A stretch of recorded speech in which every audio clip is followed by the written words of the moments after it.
గతంలో వాళ్ళు ఏ విధంగా చేసేది మేరే విధంగా మీరు ఒకసారి మరి చైతన్యవంతమైన మిత్రులందరూ గమనించాలి.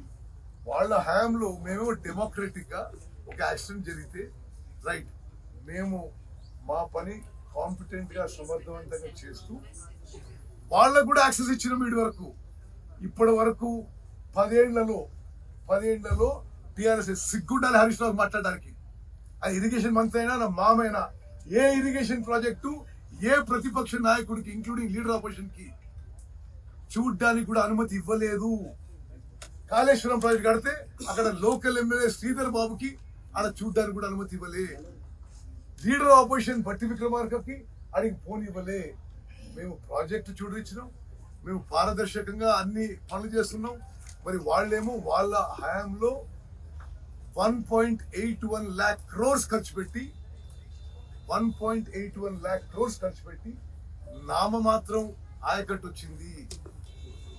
వాళ్ళు ఇరిగేషన్ ప్రాజెక్టు నీళ్ల కోసం కాదు, జేబులు నింపు కోసం చేసిండ్రు.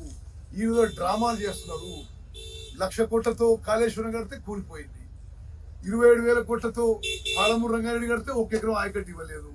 8,000 కోట్లతో సీతారాం సాగర్ ప్రాజెక్ట్ కడితే 1 ఎకరం ఆయకట్టు ఇవ్వలేదు. గతంలో దేవాదిలో పూర్తి చేయలేదు, SLBC పూర్తి చేయలేదు, ప్రాణాయిత చేవల్లో వదిలేసిండ్రు.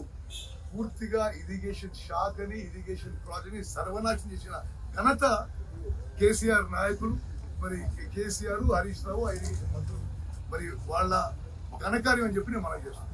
ఆ రోజు శ్రీశైలం ఆ left bank power project explode అయితే ఆనాడు రేవంత్ రెడ్డి గారు అది ఆ యాక్సిడెంట్ సైడ్ పోతుంటే దారిలో అరెస్ట్ చేసి పోలీస్ స్టేషన్లో పెట్టింది.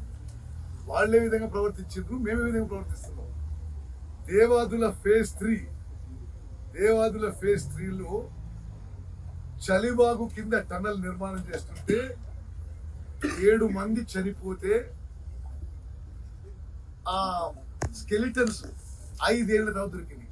5 ఏళ్ల తర్వాత హరీష్ రావు ఎప్పుడైనా మాట్లాడిన ఆ విషయం. మరి వాళ్ళు ఈరోజు ఏదో పెద్ద పెద్ద మాటలు మాట్లాడుతున్నారు. కాళేశ్వరం ప్రాజెక్ట్ లో అంటే దేవాదుల ఫేజ్ 3 కాళేశ్వరంలో టనల్ కూలిపోతే 6 చనిపోతే అసలు దానికి ఎవరు జవాబు చెప్పేది లేదు, ఎవరు అడిగేది లేదు, ఎవరు ఆన్సర్ చేసేది లేదు. పాలమూరు రంగారెడ్డిలో పంప్ హౌస్ లిఫ్ట్ కూలిపోయి 6 చనిపోతే వాళ్ళు అడిగినవారు లేదు, అసలు యాక్సిడెంట్ లేదు, ఏం లేదు, అసలు దాని గురించి ఎవరు మాట్లాడిన లేదు, ఏం జవాబు లేదు. మరి అదే విధంగా మాసాయిపేటలో 25 మంది పిల్లలు కేసీఆర్ ఫామ్ హౌస్ దగ్గర చనిపోతే ఒక్కరిని ఒక టిఆర్ఎస్ నాయకుడు, ఒక ముఖ్యమంత్రి, మంత్రి పరామర్శించలేదు. అదేవిధంగా కొండగట్టు బస్ కాడ బస్ ప్రమాదంలో 64 మంది చనిపోతే ఒక్కరిని ఒక టిఆర్ఎస్ నాయకుడు, ఒక టిఆర్ఎస్ మంత్రి, ఒక ముఖ్యమంత్రి పరామర్శించలేదు. ఇది వీళ్ళ ఘనత. వీళ్ళు వచ్చేదో పెద్ద పెద్ద మాటలు మాట్లాడుతున్నారు. వీళ్ళు చేసిన జగన్మోహన్ రెడ్డి కుమ్మక్కై ప్రగతి భవన్ లో విందులు విలాసాలు చేసుకుంటుంటే జగన్మోహన్ రెడ్డి కృష్ణానది మీద అక్రమంగా ప్రాజెక్ట్ కట్టారు. కృష్ణానదిలో తెలంగాణకి అన్యాయం జరుగుతుంటే గత బీఆర్ఎస్ ప్రభుత్వము, గత బీఆర్ఎస్ ఇరిగేషన్ మంత్రులు హరీష్ రావు, కేసీఆర్ వాళ్ళని చెప్పారు. పాలమూరు రంగారెడ్డి ప్రాజెక్ట్ కి వాళ్ళు ఎలక్షన్ల ముందు వచ్చి ఒక్కరోజు ఒక పంప్ ఆన్ చేసి అది మళ్ళీ బంద్ చేసి వెళ్ళిపోయింది. అంతకని చేరే 27,500 కోట్లు ఖర్చు పెట్టిండ్రు. 1 ఎకరాన్ని కూడా ఆయకట్టు తీసుకురాలి. ఈ ప్రాజెక్టు కూడా ఇప్పుడు వీళ్ళు చెప్తున్నది కూడా మరి జగదీష్ రెడ్డి గారు మంత్రి ఉండి ఈ ప్రాజెక్ట్ కి కరెంట్ కట్ చేస్తేనే డీవాటరింగ్ చేయక పనులు ఆగిపోయినాయి. మరి వీళ్ళు సరిగ్గా పనిచేస్తుంటే